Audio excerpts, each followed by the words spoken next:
The voice of Sovereign Keferez reached every human ship, station, and colony at the exact same moment. There was no warning, an O greeting, an O announcement.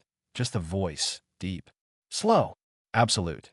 You have 30 cycles to surrender. Your colonies will become breath territory. Your military will be dissolved. Your people will serve under breath governance. This is not a negotiation. This is a schedule. Then the transmission ended. Inside the Galactic Conclave Assembly Station, silence filled the enormous chamber. 300 diplomatic representatives from 40 different species sat perfectly still. Many of them had heard that voice before. They knew what followed it. 17 civilizations had once received that same message.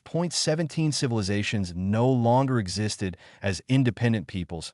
At the Terran delegation table sat Commander Alarvas. She was smaller than most of the alien diplomats.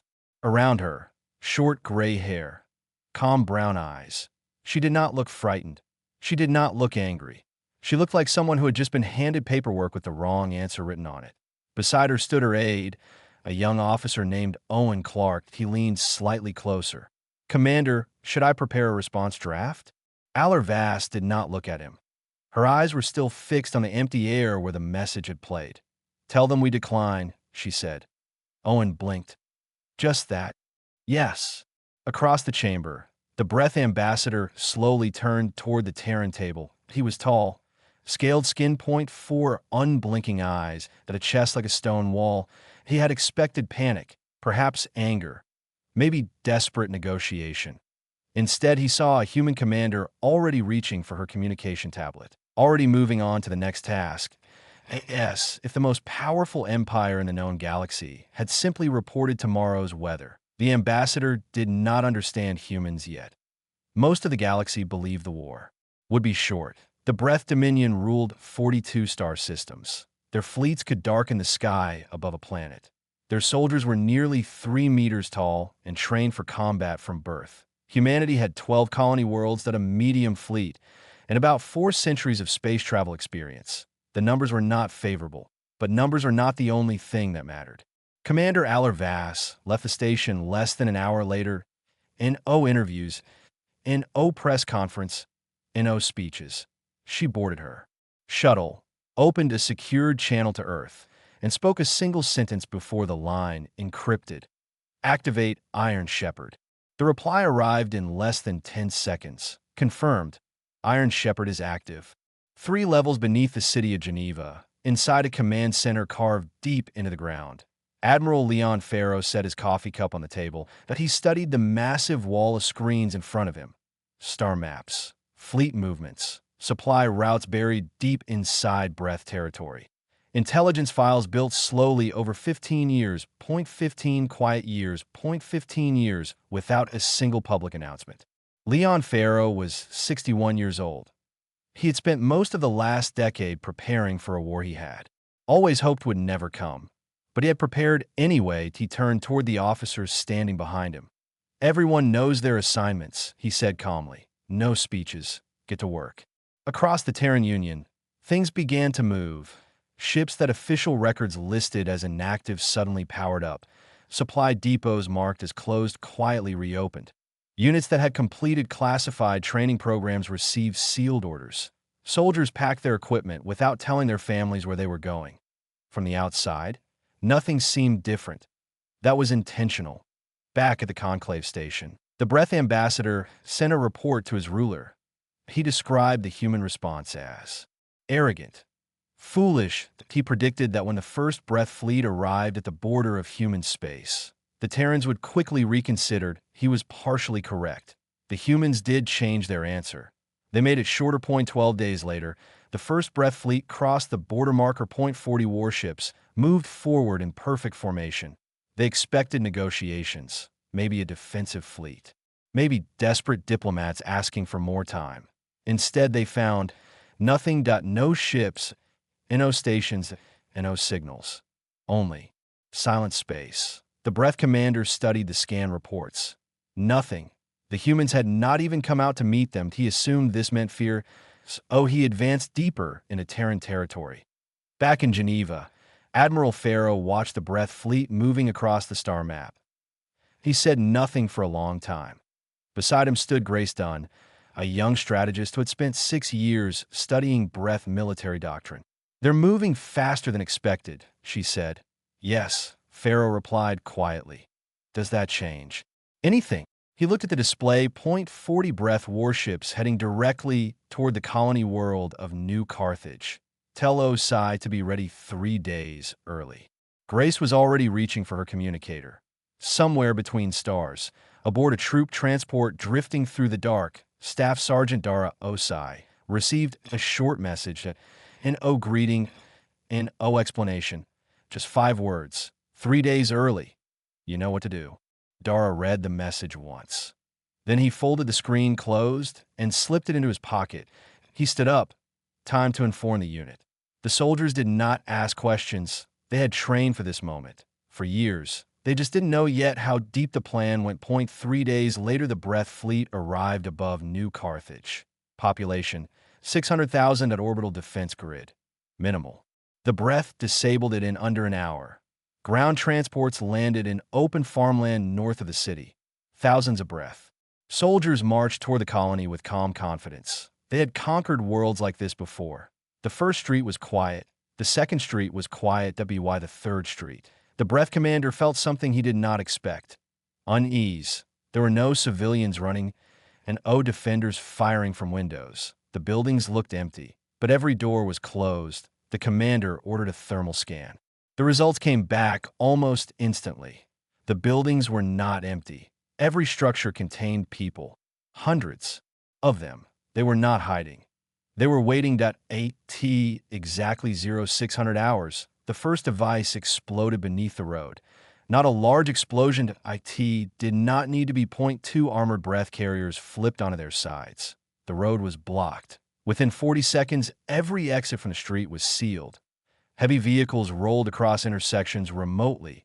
Debris collapsed from rooftops with careful timing. The Breath soldiers suddenly found themselves trapped inside a perfectly constructed box.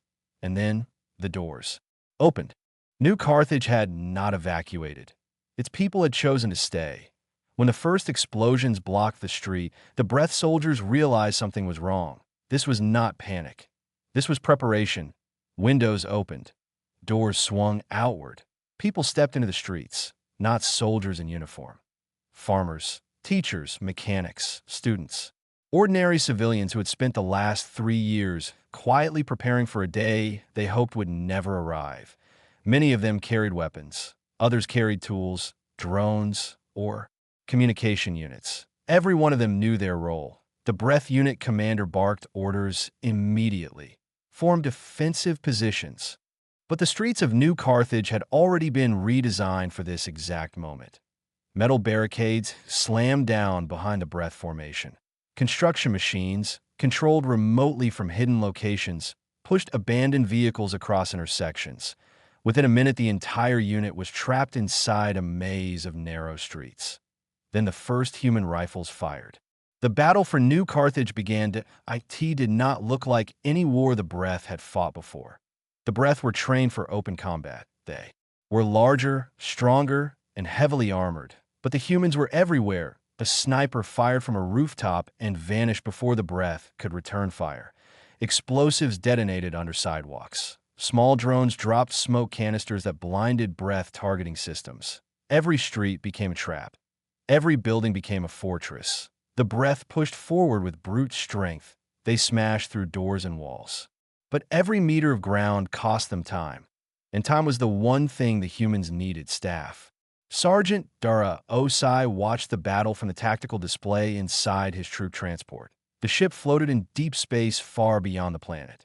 The screen showed every major engagement happening on New Carthage. Dara watched silently. Beside him, soldiers leaned over displays and listened to radio chatter coming from the colony. That a young soldier named Ivy Cole spoke quietly. "They're civilians." Dara nodded. "Yes." "They're fighting the Breath army." "Yes." Ivy watched another explosion flash across the map. "They're actually holding them." Dara leaned back in his seat. "For now," he said. The Breath commanders had expected New Carthage to fall in 3 days, by the end of the first week. They still controlled less than half the city. Every time they secured a block, the humans attacked from behind them. Every supply convoy that landed outside the city found the roads sabotaged. Bridges collapsed. Fuel transports exploded. Breath soldiers began to realize something unsettling. The humans were not trying to win quickly. They were trying to make the occupation impossible. In orbit above the planet, Breath commanders tried to understand the situation. Their fleet had overwhelming firepower, but orbital bombardment risked destroying the infrastructure they had come to claim.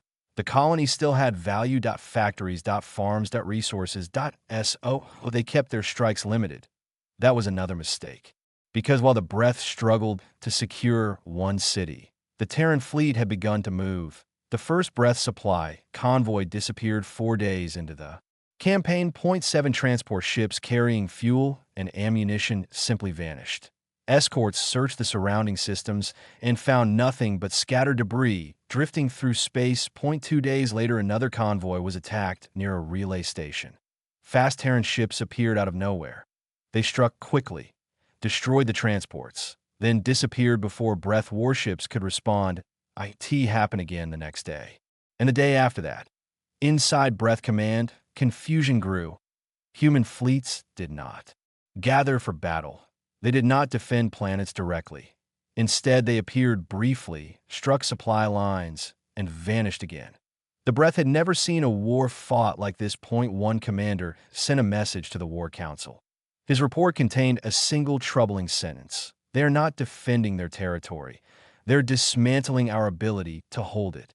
Meanwhile, the fighting inside New Carthage continued. The Breath pushed forward slowly, block by block, street by street. But every time they believed they had control, another trap closed around them. 1 morning, a Breath armored column entered the industrial district. Factories stood silent. Loading docks empty. The commander ordered a sweep. Seconds later, the ground beneath the lead vehicle collapsed. Hidden charges detonated across the entire street. Concrete shattered. Armored carriers flipped onto their sides. From the rooftops above, human defenders opened fire. The ambush lasted less than 2 minutes. When it ended, the Breath had lost 6 vehicles. The humans had already disappeared. For 3 weeks, the battle continued. 3 weeks of constant fighting. 3 weeks of ambushes. 3 weeks of Breath soldiers trying to secure a city that refused to surrender. By the end of the 3rd week, the Breath technically held New Carthage, but not completely. Humans still moved through hidden tunnels beneath the city. Snipers still appeared at night. Explosions still echoed through the streets. The Breath had taken the city, but they had never truly captured it. Far away from the battlefield, inside Terran Command in Geneva, Admiral Leon Farrow studied the reports. Grace Dunn stood beside him. "Supply losses are increasing," she said. Farrow nodded. "How many?" 17 ships in the last 4 days. Farrow leaned back slightly. "Good." Grace glanced at him. "You expected this pace?" "I expected them to underestimate us longer." Across Breath territory, Terran ships continued their quiet campaign. Supply depots exploded. Fuel reserves vanished. Communication arrays went dark. The Breath fleet commanders began to realize something uncomfortable. Their enemy was not trying to defeat them directly. Their enemy was exhausting them. 1 Breath fleet captain finally said what others had only been thinking in a private message to the War Council. He wrote, "They're not afraid of us. They're trying to make this war so painful that we choose to leave. That I do not believe we have enough ships to stop them everywhere." The message was not welcomed. The Breath Dominion had ruled the galaxy through fear for centuries. Admitting weakness was unacceptable. Sovereign Ketherez made a decision he believed would end the war quickly. He ordered the bombardment of a colony called Hesper's Rest. That IT was not a military world. IT had no real defenses, just a university, hospitals, farms, and 2 million civilians living peaceful lives at the edge of Terran space. When the Breath fleet arrived above the planet, the colony sent a transmission immediately. "This world is non-military. We request peaceful status." The Breath fleet acknowledged the signal, and then they opened fire. 6 hours later, the footage reached Earth. Inside the Terran War Council chamber, every screen showed the same burning world. cities collapsing under orbital bombardment, fires spreading across farmland, millions of lives ending in silence, and no one in the room spoke. Not out of shock. They had expected brutality, but this changed something. Admiral Leon Farrow watched the footage until it ended. Then he slowly looked across the table. At Commander Alarvas, she had returned to Earth 2 days earlier. Her face was completely still. They wanted us to beg, she said quietly, and O1 disagreed. They're waiting for us to ask for peace. She stood. We are not sending that message. The room remained silent, but every person there understood what her words meant, because the war had just changed, and somewhere far away, on a transport ship drifting between stars, Staff Sergeant Dara Osai received a new set of orders. Orders that would take the war somewhere the Breath had never imagined.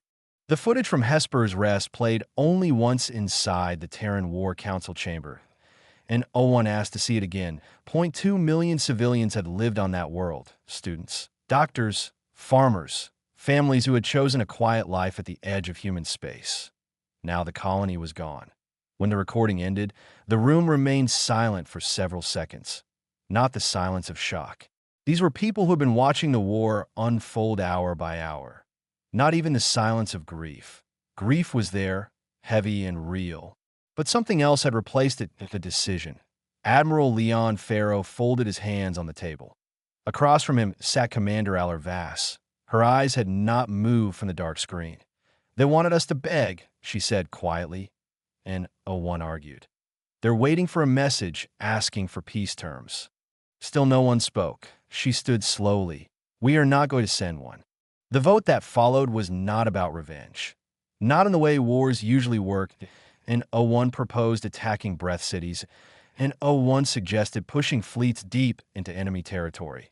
Instead, the Council voted on something much smaller and far more precise. The target was not the Breath fleet, not their capital, not their military command. The target was one individual, Sovereign Ketferes, the God King of the Breath Dominion, ruler of 42 star systems, the being who had ordered the destruction of Hesper's Rest. The vote was unanimous. Only then did the true purpose of Iron Shepherd become clear. For 15 years, while the galaxy believed humanity was simply growing its fleets and colonies, a small intelligence team had been building something else out of file, that a single, enormous file. Inside Terran Command, it had a simple name. The map. Grace Dunn stood at the front of the room and activated the display. Star systems appeared across the screen. Trade routes, patrol patterns, communication relays, every known Breath military installation, every supply hub, every security station near the Breath capital world. Grace was 34 years old. She had spent the last 6 years studying Breath strategy, preparing for a moment exactly like this. Her voice was steady as she spoke. We don't need to win this war the way the Breath expect, she said. We never did. The map zoomed inward. One star system appeared larger than the rest, Vethkura Prime, the capital world of the Breath Dominion. Orbiting the planet were dozens of military stations and patrol fleets, and no enemy ship had ever reached the surface. Grace continued speaking. For 15 years, we have mapped every patrol route near the capital. Lines appeared on the screen, movement patterns, sensor ranges, blind zones. Breath commanders believe their space is impossible to enter without detection. Another line appeared, thin, curving, barely visible, but they made one mistake. She pointed to the line. There's a corridor through their territory that they never patrol. One of the council members leaned forward. Why? Grace answered calmly. Because every Breath commander assumes no enemy ship would ever attempt something this slow or this quiet. The room was silent again. Finally, someone asked the question everyone was thinking. Can we actually reach the palace? Grace tapped the screen again. Now the image changed and a massive structure appeared. Dark stone towers, layered defensive walls, guard stations. The personal palace of Sovereign Ketferes. We have the building layout, Grace said. We have the guard rotation schedule. Another image appeared. Internal corridors, security checkpoints, door placements. Intelligence teams have been studying it for 3 years. Admiral Farrow watched quietly. Then he asked the most important question. Do we have people ready to attempt it? Grace nodded once. We already selected 1,200 soldiers. The council members exchanged looks. 1,200? Someone asked. Yes. Grace zoomed the display out again. They'll be delivered by a stealth vessel capable of crossing the corridor in 18 days without detection. Another silence filled the room. Then the same council member asked the final question. And if they succeed? Grace didn't hesitate. We take Keferez alive. Across the room, Aller Vass finally spoke again. Alive? Grace nodded. Yes. The commander understood immediately. If the God King vanished quietly, the breath might hide the truth. But if he were captured, displayed, walked through a human colony in chains, the entire galaxy would see it. The Breath Empire had ruled through fear for centuries. Fear could collapse quickly if the right image reached the stars. The council vote that followed was unanimous. Iron Shepherd would move to its final stage, far away from Earth. Aboard a troop, transport hidden in deep space, Staff Sergeant Dara Osai and his unit received their new orders.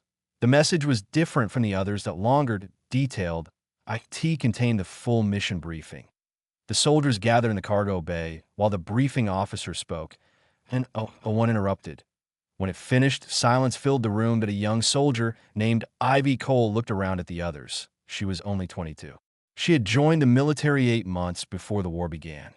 We're actually going to do this, she said quietly that IT wasn't a question. Dara looked at her. His expression didn't change. Yes, he said. We are. The ship waiting for them had a name. The Unbroken. IT carried no heavy weapons. Its hull was coated in materials designed to scatter sensor signals. Its engines produced almost no detectable heat. IT was built for one purpose: that cross enemy space without being seen. 1,200 soldiers boarded its lower decks. They would spend the next 18 days inside that ship, training, preparing, waiting.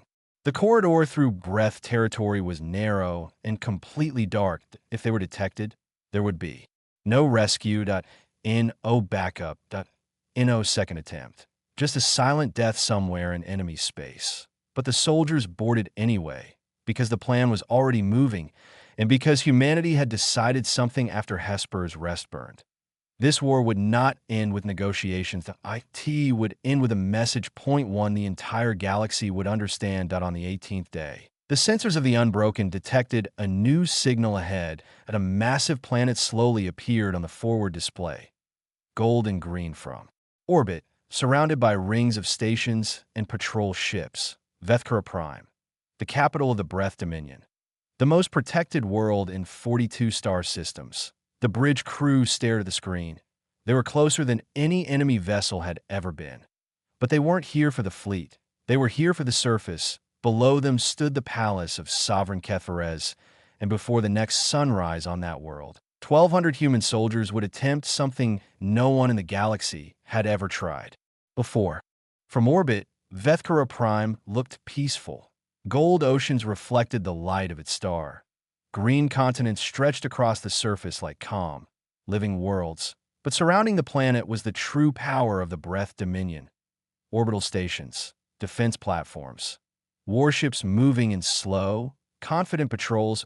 An enemy fleet had ever crossed this space. An enemy soldier had ever stepped on this world. The Breath believed that was impossible.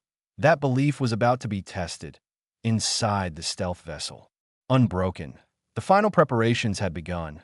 The bridge lights were dim. Every unnecessary system had been powered down to reduce the ship's energy signature. The crew spoke only in quiet voices. At the center of the bridge stood the pilot, Nina Harrow. Her hands rested calmly on the controls while she watched the sensor display. Breath patrol ships passed above them. Sometimes close, sometimes dangerously close. But the Unbroken remained invisible, moving slowly, carefully, like a shadow drifting through space. Below deck, 1,200 soldiers prepared for the drop. They checked weapons, adjusted armor, reviewed maps for the 100th time. Staff Sergeant Dara Osai stood beside his unit near the launch bay, and O1 was speaking now. After 18 days inside the ship, the moment had finally arrived. A small screen on the wall showed the countdown. 2 minutes to deployment. Ivy Cole stood next to Dara. Her helmet rested under her arm. "You ever think about what happens if this works?" she asked. Quietly, Dara looked at the timer. "Every day," he said, and he gave a small shrug. Then I stopped thinking about it. The order came across the intercom. "Prepare descent capsules." The lower bay doors opened silently. Point 12 narrow drop capsules slid into position. Each one was small enough to appear like falling debris on breath atmospheric sensors. The soldiers climbed inside. Harnesses locked into place. The capsules sealed. Inside the bridge, Nina Harrow waited for the final moment. "Release sequence," she said. Over the next 4 hours, the capsules dropped toward the planet one by one. Each followed a slightly different angle. Each entered the atmosphere at low heat levels, designed to avoid detection. They burned through the sky like faint streaks of dust that on breath sensor screens. They registered as nothing important, just drifting debris entering the atmosphere. Dara's capsule struck the ground hard. The impact slammed him against the harness before the restraints released automatically. The hatch opened. Cool night air rushed inside that he stepped out immediately. The capsule's internal system activated seconds later. The small craft quietly burned itself to ASH.by. The time Dara reached the nearby tree line, there was no evidence it had ever landed. The landing zone was a stretch of low hills 4 kilometers from the palace. The soldiers gathered quickly. Point 12 units, each arriving from a different direction. Within 40 minutes, the entire infiltration force had assembled. In the distance, the palace rose against the night sky. Massive walls, towering stone structures lit in dim blue light. It looked less like a residence and more like a fortress built for eternity. A soldier named Ben Marsh walked over and handed Dara a small screen. The palace interior layout appeared. Corridors, guard posts, security checkpoints. Dara studied the map for 30 seconds. Then he handed it back. "Same as training," he said. "Nothing changes." They moved at night. Quiet. Fast. The outer wall had once been the hardest part of the mission. Guard patrols passed every 90 seconds. There were no blind spots and gaps. That it had taken 2 years for Terran planners to design a solution. Point 12 soldiers crawled across 40 meters of open ground. Tools moved silently against the wall. Every motion perfectly timed. Voices and mistakes. After 1 minute, a narrow opening appeared in the security barrier. The soldiers slipped through. When the next patrol passed, nothing looked different. Inside the palace grounds, the operation slowed. Speed was no longer the goal. Silence was. The team moved through gardens and narrow service corridors.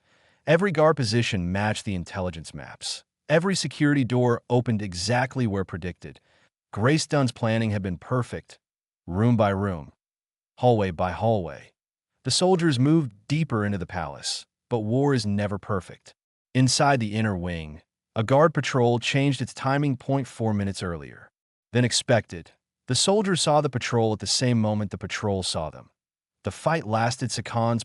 2 breath guards fell, but the noise at a cost. 2 human soldiers were lost in the exchange. Dara did not stop. That he had told his team before the mission began. Stopping was the only thing they could not afford. At the last, they reached the final corridor, the throne chamber. The door was massive. 3 meters tall, constructed from a dense alloy that had resisted every standard cutting tool during testing. But the humans had not brought standard tools. That a quiet engineer named Cora Blake stepped forward. She removed a device from her pack. She had spent 14 months designing it, testing it, perfecting it. She attached it to the door. 30 seconds passed. Then the metal separated silently. The massive door opened. The chamber beyond was enormous. Dim blue light filled the room. At the far end stood a raised stone platform. And on that platform stood Sovereign Ketherez. He was even larger than the intelligence reports had suggested. Nearly 3 meters tall, gray scales reflecting the blue light. His eyes focused calmly on the soldiers standing in the doorway. He wore no armor. He had never expected anyone to reach him. For more than a century, he had ruled 42 star systems, and no enemy had ever come this close. Until now, the God King spoke. His translated voice echoed through the chamber. "You are aware of what you are doing." It was not a question. Dara stepped forward. "We know exactly who you are," he said calmly. "That's why we came." Keferez studied the soldiers carefully. He looked at their formation, their weapons, the way they had positioned themselves across the entrance. And in that moment, he understood something. They had planned for everything, every reaction, every possible move he could make. There was no path out of this room. For the first time in over 100 years, the God King of the Breath Dominion realized he had made a mistake. He had believed humanity would surrender or fight directly or beg for peace. He had never considered that they would do something far more dangerous. They had come for him. The restraints closed around his wrists without ceremony. Dara activated his communicator. "Iron Shepherd is complete," he said. Above the planet, inside the silent bridge of the Unbroken, Nina Harrow received the signal. She closed her eyes for exactly 1 second. Then she began the extraction sequence. Because the most dangerous part of the mission had just begun. They still had to escape the most protected world in the galaxy. The extraction from Vethkura Prime was the most dangerous part of the entire mission. Getting inside the palace had been nearly impossible. Leaving the planet with the God King of the Breath Dominion would be even harder. But the humans had planned for that too. Inside the palace corridor, the soldiers moved quickly. Keferez walked between them. His massive frame forced the group to slow slightly, but the formation never broke. And one spoke. Every step had been rehearsed, every hallway memorized. Behind them, the palace remained silent. The brief fight earlier had not triggered a full alarm. The breath guards still believed everything was normal, for now. Outside the palace walls, the night was still dark. The team reached the same narrow breach they had used to enter point one by one. The soldiers slipped through. Keferez followed. For a moment he paused, staring out across the hills beyond the palace. No enemy had stood here in centuries. Now he walked through his own capital as a prisoner. The soldiers pushed forward. There was no time to hesitate. 0.4 kilometers away, the extraction zone waited. Small stealth shuttles descended silently from the Unbroken. Their engines barely disturbed the air. The soldiers boarded quickly.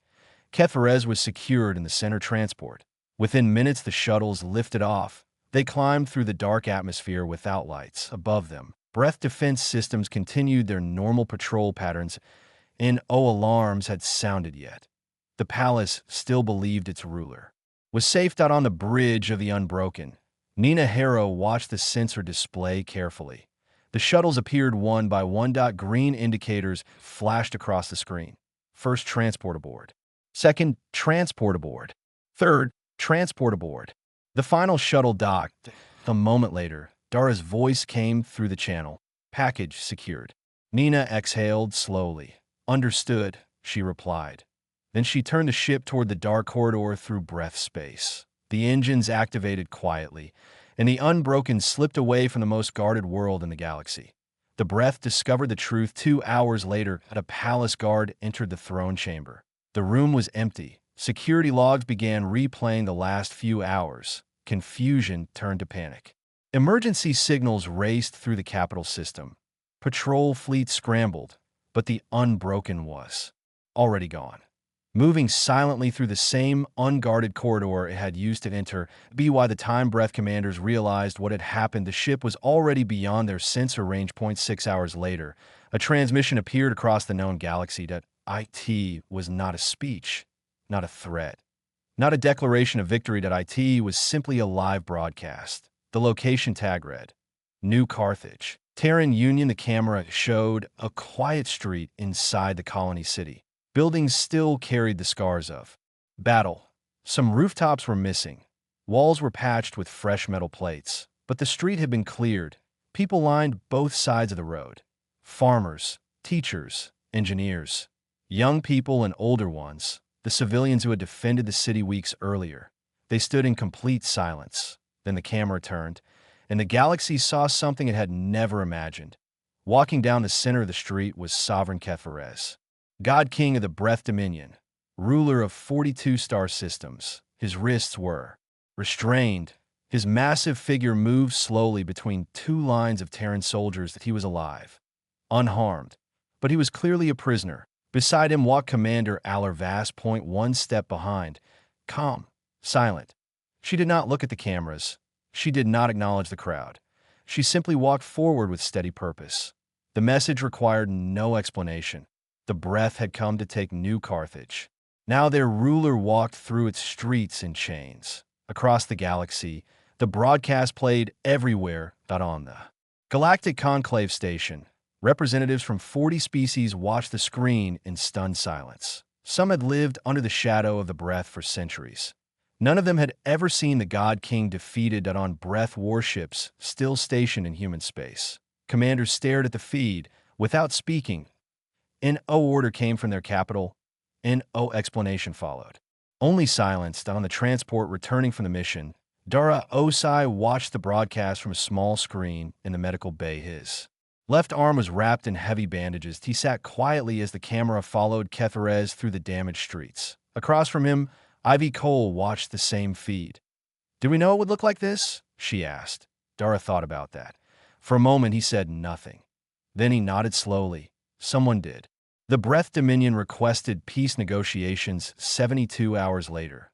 The message was formal, careful, written in the ancient diplomatic language used only for ceasefire requests, that a phrase the Breath had never directed toward a civilization as young as humanity. Commander Alarvas received the message inside a small office on the Conclave Station. She read it once. Then she replied before finishing her coffee. The Terran Union would accept negotiations. The terms were already prepared. The negotiations lasted 4 days. The Breath diplomat who faced Vass across the table was experienced and careful.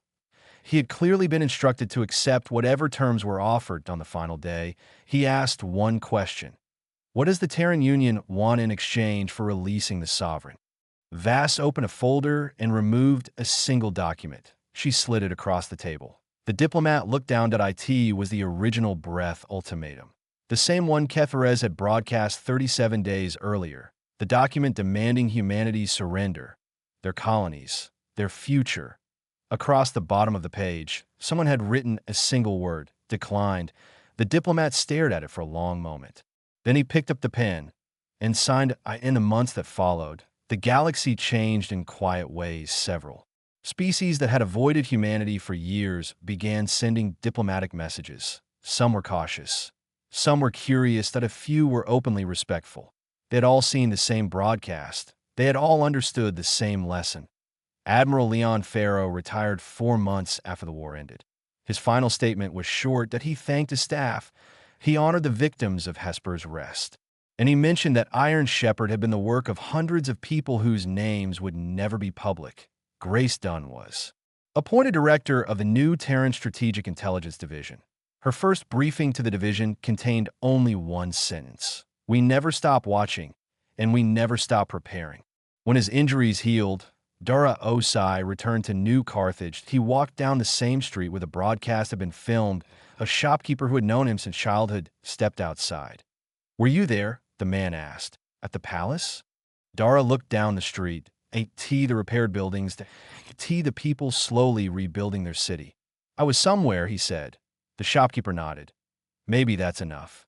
The galaxy did not suddenly become peaceful, that it never does. But something had changed, not loudly, not in official speeches, but in the quiet way civilization spoke about humanity afterward, carefully, respectfully, because when the Breath Dominion had given humanity 30 cycles to surrender, humanity had answered with a single word that no. Then they had spent 15 quiet years preparing, and 18 silent days crossing enemy space, just to make sure that answer meant something permanent.